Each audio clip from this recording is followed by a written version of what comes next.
Okay, so these are skirts. These are skirts. So what happens is when you file the nail this way, with this file, I think what happens is that the nail plate has layers, and the bottom layer of the nail, the part that is attached to the nail bed, is a little bit different. I think it's more like a softer.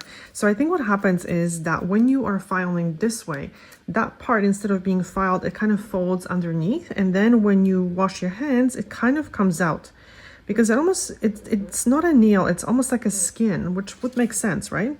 So when that happens, what I do is I just kind of go underneath very gently, and without changing the shape of the nail, I just kind of go and get it this way.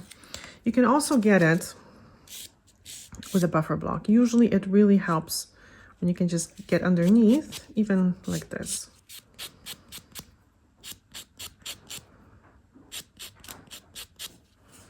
You can catch it this way. Okay, when I'm done with this, I'm going to just use, this is something very similar to the Burt's Bees or something like that. I actually made this myself.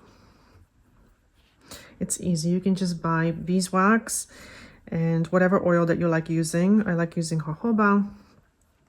Sweet almond oil is also very good. Avocado oil. And you first warm up on a double boiler.